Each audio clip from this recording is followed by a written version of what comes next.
하나님의 말씀 창세기 1장 26절로 27절 또 2장 18절로 23절 말씀 우리 다 같이 합독하도록 하겠습니다. 주보에 나와 있는 것처럼 우리 창세기 1장 26절로 27절 다 같이 시작. 하나님이 가라사대 우리의 형상을 따라 우리의 모양대로 우리가 사람을 만들고 그로 바다의 고기와 공중의 새와 육축과 땅에 기는 모든 것을 다스리게 하자 하시고, 하나님이 자기 형상 곧 하나님의 형상대로 사람을 창조하시되 남자와 여자를 창조하시고, 2장으로 가서 2장 18절부터 23절까지 이어지는 내용이니까요. 같이 한번 합독하겠습니다. 시작. 여호와 하나님이 가라사대 사람의 독처하는 것이 좋지 못하니 내가 그를 위하여 돕는 배필을 지으리라 하시니, 여호와 하나님이 흙으로 각종 들짐승과 공중의 각종 새를 지으시고 아담이 어떻게 이름을 짓나 보시려고 그것들을 그에게로 이끌어 이르시니, 아담이 각 생물을 곧 그 이름이라. 아담이 모든 육축과 공중의 새와 들의 모든 짐승에게 이름을 주니라. 아담이 돕는 배필이 없으므로 여호와 하나님이 잠들게 하시니 잠들매 그가 그 갈빗대 하나를 취하고 살로 대신 채우시고, 여호와 하나님이 아담에게서 취하신 그 갈빗대로 여자를 만드시고 그를 오시니, 아담이 가로되 이는 내 뼈 중에 뼈요 살 중에 살이라. 이것을 남자에게서 취하였음즉 여자라 칭하리라 하니라. 아멘.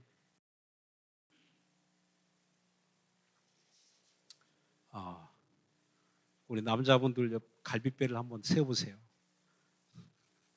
하나가 부족하지 않습니까? 이 본문을 읽고 실제로 갈빗배가 있나 없나 세봤더니 부족하지 않다라고 합니다. 그렇습니다. 그 갈빗배를 빼내신 다음에 하셨겠죠. 네.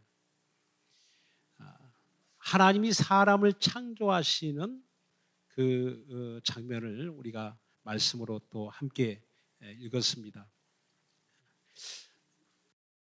세상에 내가 존재하는 이유, 하나님이 세상의 모든 만물을 창조하시고 왜 마지막에 사람을 창조하셨을까? 짐승만 있어도 되잖아요.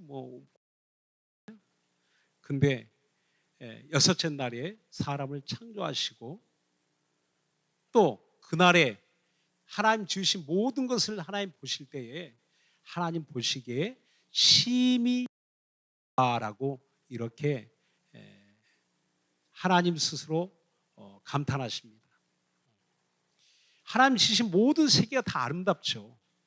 그래서 첫째 날도 보시기에 좋았더라. 둘째 날, 셋째 날도 보시기에 좋았더라. 보시기에 좋았더라. 그런데 여섯째 날 사람을 남자와 여자로 창조하시고, 하나님 보실 때 거의 이러한 창조는 완벽해, 완전해. 그렇죠. 심히 좋았더라 말 의미 안에는 그냥 보기에 아름답다 이런 의미도 있겠지만, 그러나 더 한층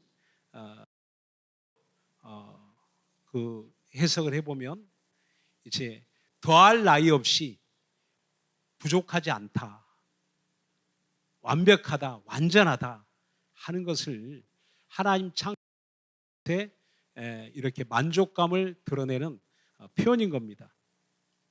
그러니까 하나님이 오늘 저와 여러분을 바라볼 때도 이와 같다는 겁니다.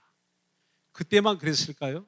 창조할 게 아니고 오늘날 하나님 교회를 바라보실 때, 오늘 나와 내 가정을 바라보실 때, 나를 바라보실 때 하나님의 마음은 어떠하실까? 어떤 감정이실까? 그래서 오늘 이 창조를 통해서 이렇게 나라는 존재의 가치를 다시 좀 세상에 비춰지는 나를 바라볼 수도 있겠지만 성경을 통해서 비춰지는 나 자신, 하나님 앞에 서 있는 나를 새롭게 좀 발견하고 나의 존재 가치를 조금 더 귀하고 복되게 이렇게 생각하셨으면 좋겠습니다. 그래서 모든 하나님 창조하신 모든 피조물은요, 다 그 나름대로의 모양이 다 있습니다. 그래서 그거를 별도의 어떤 모양을 따라 지었다, 모양을 따라 지었다 이렇게 말하고 있지 않습니다.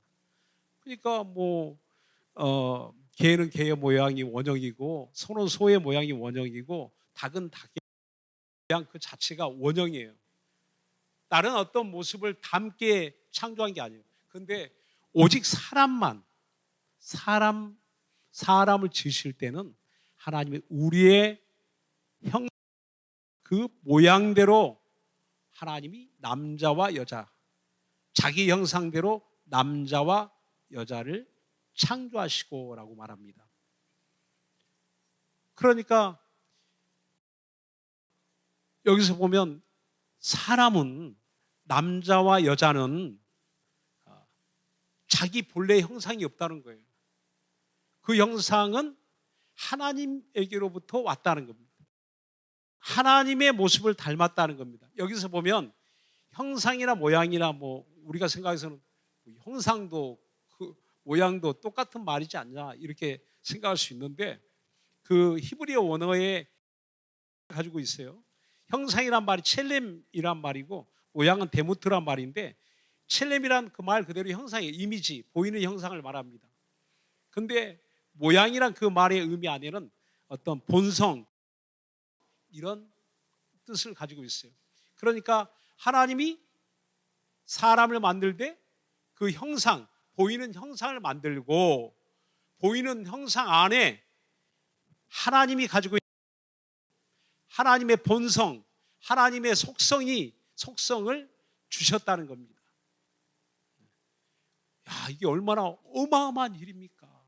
내 안에 하나님의 본성이, 속성이 내 안에 있다는 거.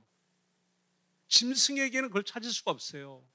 짐승은 하나님 형상 닮았다는 말이 전혀 언급되지 않습니다. 아무리 아름다운 짐승이 있다 할지라도 거기에 어떤 속성이 나타나지 않습니다. 근데 사람만큼은 지정의의 인격이 있잖아요. 생각하고 미래를 꿈꾸고 계획하고 사랑하고 미워하고 우리의 어떤 지성과 감정과 의지를 통해서 인간은 무한한 능력을 발현하고 있어요. 엄청난 문화를 이루고 과학을 이루고 의학을 발전이 이루어져서 근데 이 시대에 지금 AI 시대라고 하는데 어마어마한 그런 문명의 발전을 이루어왔습니다. 사람의 능력이 어디까지 이룰지를 감히 짐작이 안 될 정도입니다. 되는 그런 모습들을 보면요, 이런 걸 볼 때 정말 사람은 위대하다, 사람의 능력은 정말 아주 어마어마하다라고 우리 스스로 이제 감탄할 수도 있는데 이렇게 엄청난 능력을 가진 그 사람을 창조하신 분이 하나님이시니 얼마나 그 하나님이 위대하십니까? 그리고 사람이 그 창조될 때 그 본래의 그 사람의 모습이 하나님의 형상을 닮았다라고 했는데 지난번에 우리가 오후 예배를 통해서 우리가 또 말씀을 들은 대로 그 하나님의 보이지 아니하시는 보이는 하나님 누구라고 했습니까? 고린도서 1장에 빌립보서 2장에 예수 그리스도라고 말씀하고 있습니다. 보이지 아니하시는 보이는 형상으로 이 땅에 임하신 하나님의 아들 예수 그리스도, 그분은 보이지 않는 하나님을 보여주신 분이에요. 그래서 그 그렇게 이야기하잖아요. 왜 하나님을 보여달라고 하느냐? 너가 지금 하나님을 보았거늘, 하나님을, 내 아버지를 보았거늘 왜 내게 보여달라고 하느냐? 아브라함이 나기 전부터 있느니라. 그때부터 지금까지 계속 존재하느니라 라고 말씀합니다.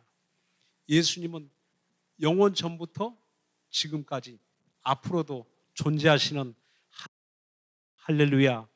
그 하나님을 우리가 믿고 있는 거예요. 그건 피조된 분이 아니에요.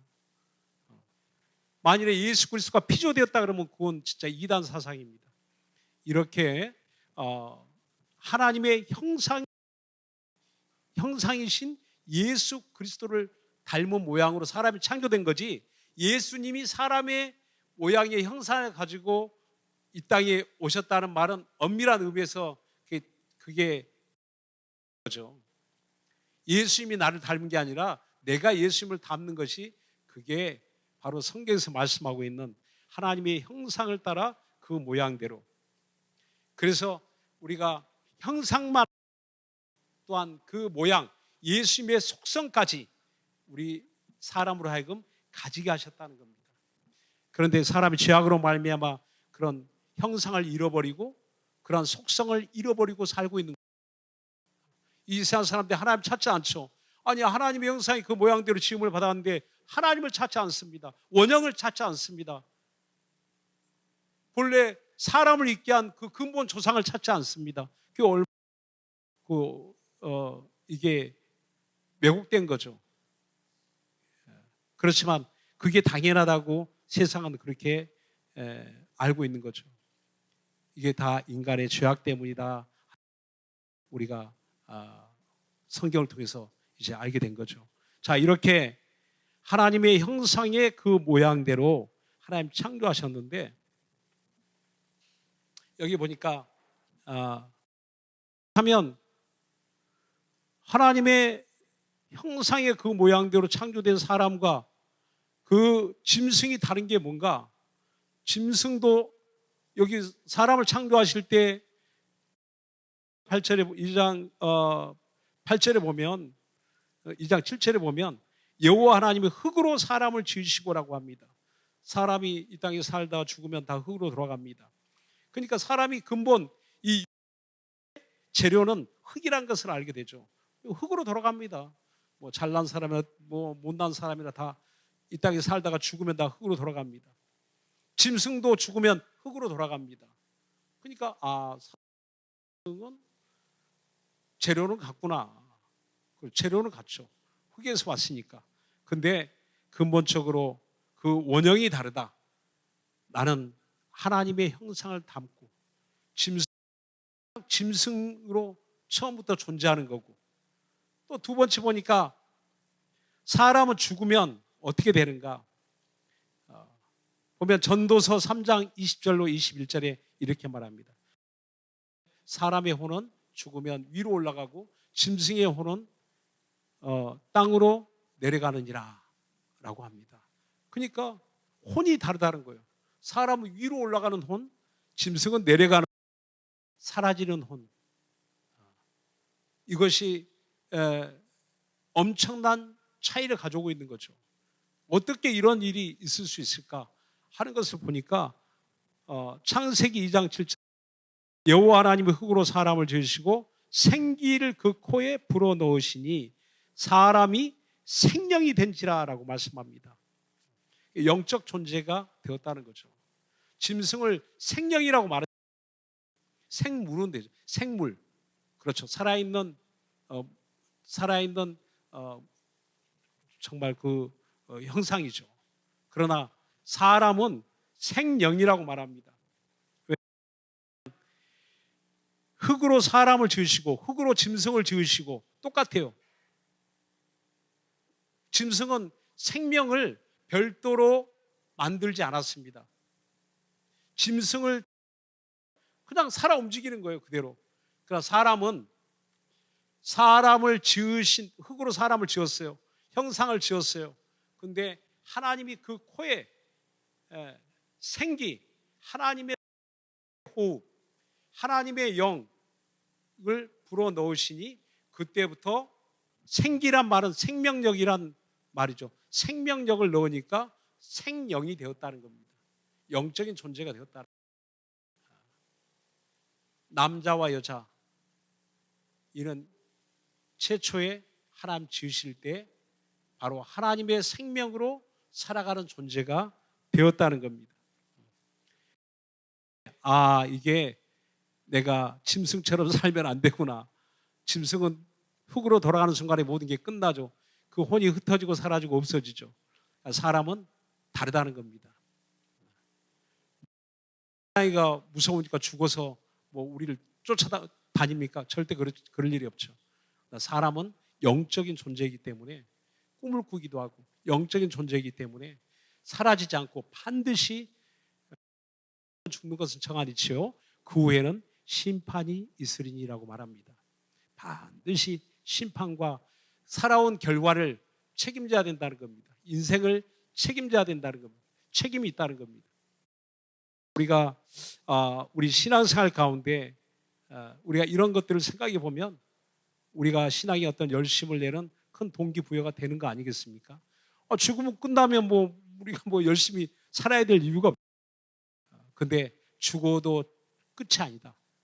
죽어도 끝이 아니다. 이게 우리의 현실이죠. 우리의 실상이라는 겁니다. 그래서 이렇게 사람과 짐승이 다르다. 또한 하나님이 사람을 왜 창조하셨을까? 이 창조의 목적을 우리가 한번 살펴보겠습니다. 이 43장 7절 우리 한번 같이 한번 찾아볼까요? 아니면 모니터에 한번 띄워주시면 좋겠네요. 이사야 43장 7절에 이렇게 말하고 있어요. 하나님 사람을 왜 창조하셨나? 왜 나를 흙으로 지으셨나? 생기를 불어넣으셨나? 하는 것을 보니까 이렇게 말하고 있습니다. 무릇 내 이름으로 일컫는 자, 곧 내가 내 영광을 위하여 창조한 자를 오게 하라. 한번 합독해 볼까요? 시작. 내 이름으로 일컫는 자, 곧 내가 내 영광을 위하여 창조한 자를 오게 하라.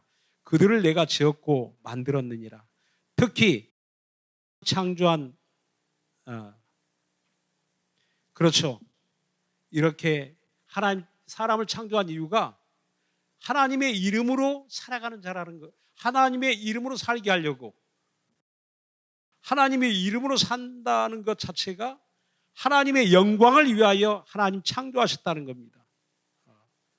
하나님의 영광을 위하여 창조한 자를 내가 지었고 만들었다. 하나님 만드신 것, 하나님의 영광을 위하여 하나님의 이름으로 살게 하려고.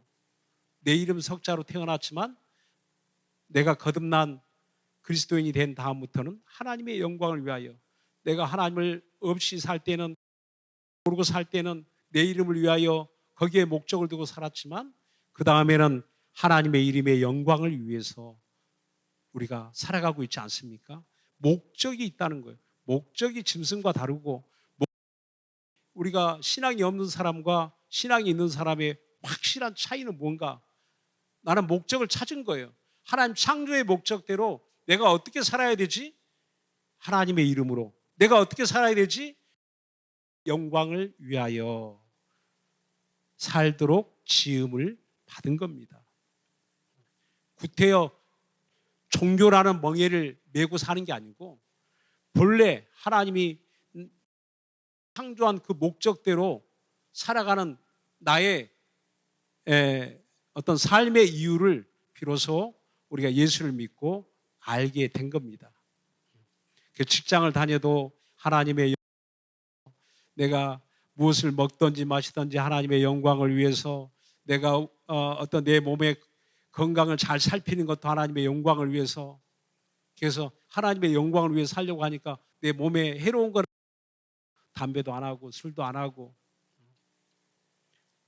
뭐 우리가 내 몸에 해로운 것, 가급적이면 내 몸을 더 이렇게 잘 돌보고 건강하게 하려고 하는 이유도 어떤 본성적인 측면도 있지만, 그러나 성경에 비춰보니까 하나님의 영광을 위하여, 돈을 벌어도 하나님의 영광을 위하여, 그 목적에 합당한 삶을 살아갈 때에 하나님이 좋았더라.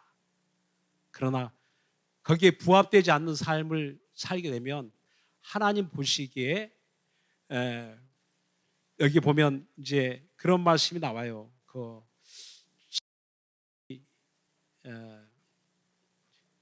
여기 독처 18절에 2장 18절에 보면 그렇잖아요.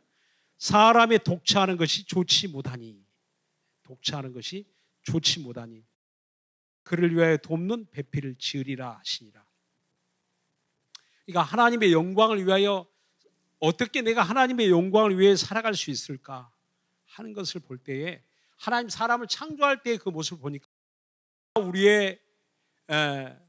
우리가 우리의 형상을 따라 우리의 모양대로 우리가 사람을 만들고라고 말합니다.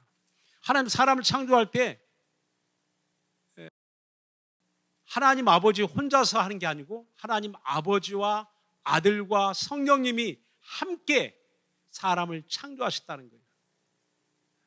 그래서 우리에게 있는 형상은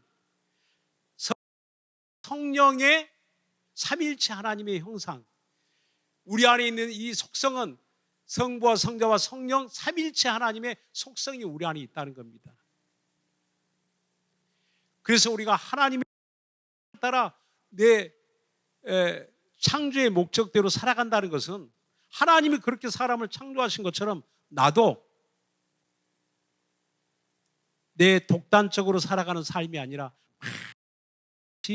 사람도 창조할 때부터 남자와 여자를 창조하신 것처럼, 그리고 여자를 순서는 있죠. 남자를 먼저 창조하시고 그 다음에 여자를 창조하는데, 창조하실 때에 하나님이 뭐라고 하냐면 아담의 독처하는 것이 좋지 아니하여 그 배필로, 돕는 배필로 여자를 창조하셨다라고 말하고 있습니다.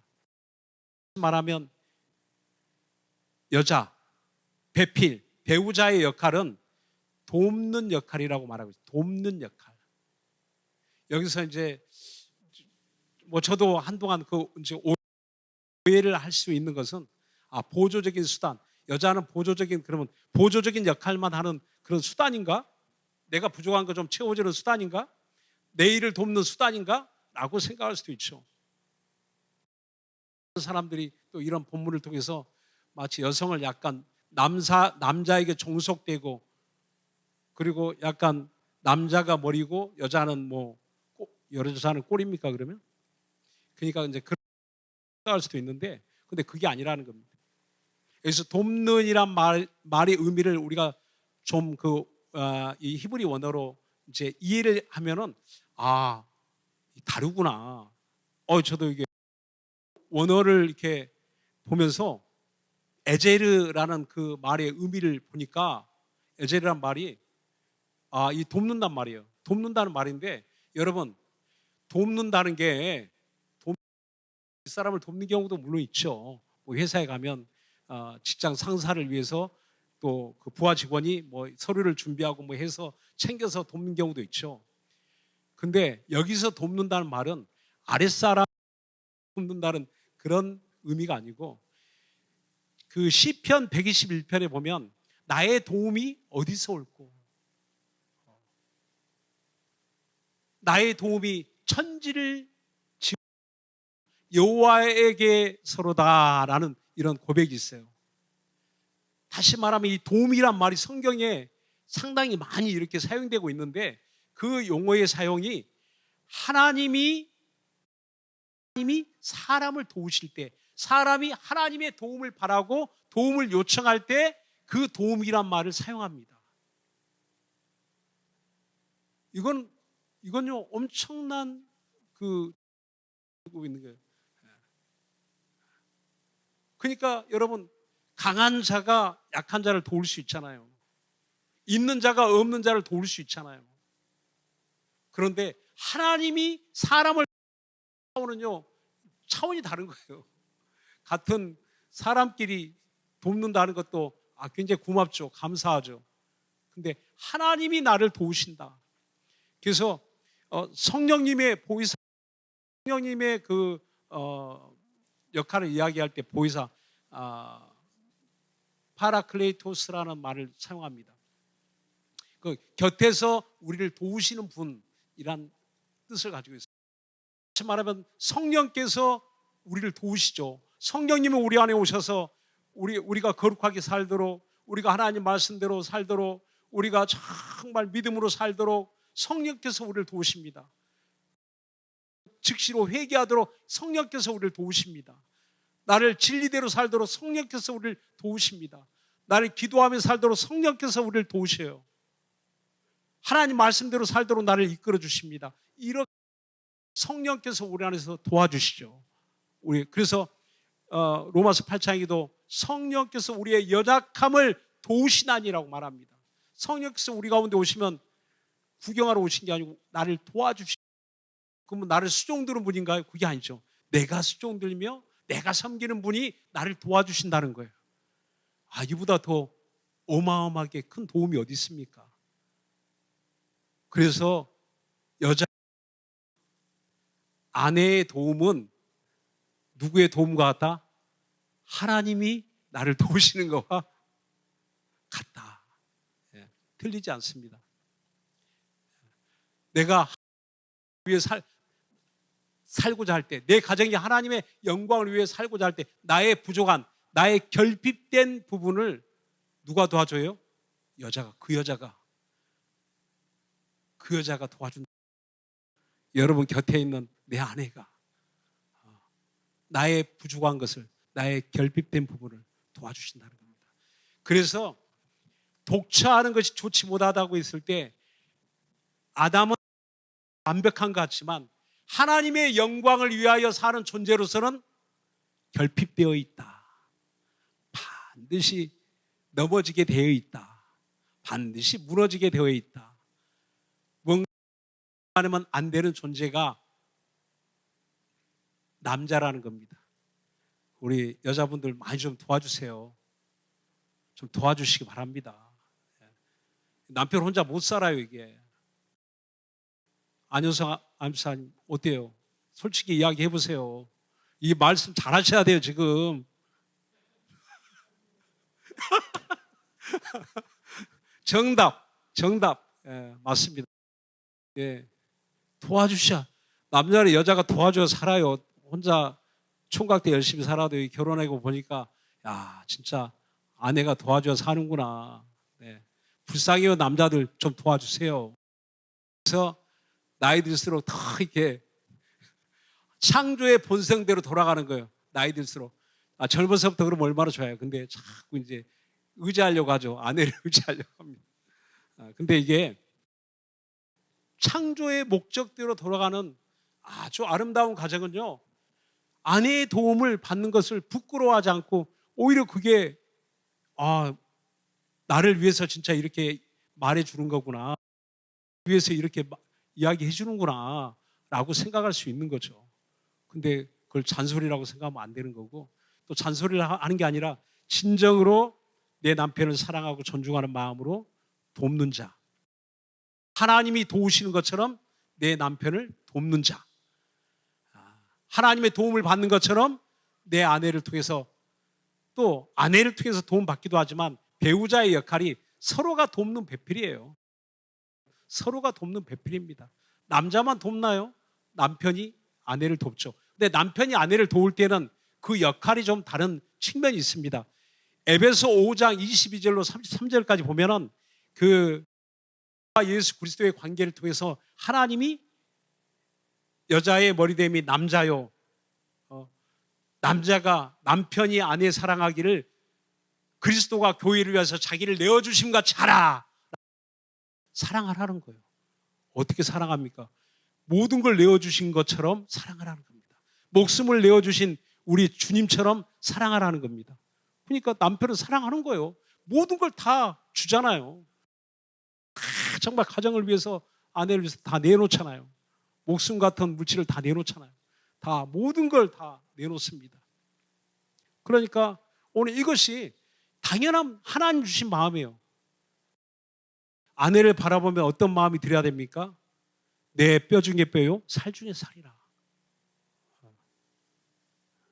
유기사 감사님 요즘 뭐 우리 하성미 우리 집사님 보면 어떤 마음이에요? 대답 잘하셔야 돼요. 아, 이거 쑥스러운 이야기가 아니에요. 내 뼈 중에 뼈, 살 중에 살이다. 이게 볼 때마다 그 마음이 들어야 돼. 그래서 저도 이제 여기다가 핸드폰에 저장할 때 그게 가장 정직한 표현이라고 하더라고요. 이제 핸드폰에 그 사람을 뭐라고 이게 이걸 보면은 그래서 내 아내 마누라 그렇게 안 하고요. 내 뼈 중에 뼈, 살 중에 살에 그래 안 하고 사랑하는 아내라고 이렇게 저장해 놨어요. 사랑하는 아내. 그래, 나는 끝까지 보고 살아야 돼.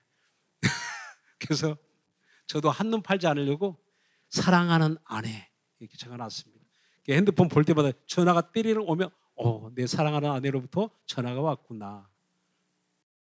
이게 의도적으로 노력하지 않으면요, 이게 눈이 자꾸 돌아가게 돼 있어요. 이게 그게 아닌데 창조의 목적대로 살아야 되는데 하나님이 나를 지으신 하나님이 나를 짝지어 주신 목적대로 살아야 되는데 그렇지 않은 것은요, 다 이 결혼의 본성에서 벗어나는 거죠. 결혼의 하나님 뜻에서 벗어나는 겁니다. 그래서 어찌됐든 하나님 뜻대로 살려고 하는 것은 돕는 배필, 에제르의 말에 그 뜻에 합당하게 서로가 돕는 공동체로서 가정으로서 협력하며 하나님의 영광을 위해서 살아가는 가정. 이게 하나님의 가정이라는 겁니다. 할렐루야. 오늘 그래서 가정만 그런가? 그게 아니라 하나님이 최초의 에덴 동산에 남자와 여자를 거기에 있게 하신 것처럼 최초의 공동체가 교회죠. 결국 교회가 따로 있는 게 교회예요. 그렇다면 오늘날 발전된 교회, 성령이 임하신 마가의 다락방에서 시작한 그 교회의 모습은 어떠해야 될까? 바로 에제르, 파락이 임하신 다음부터 성령의 도우심을 받는 교회. 그래서 성령의 도우심을 받은 그때로부터 서로 돕는 관계. 목사와 성도가 목사를, 목사가 성도를, 또 성도와 성도가 돕는 관계 속에서 교회가, 공동체가 하나님께 영광을 돌리는 그런 삶을 살아가게 된다는 겁니다.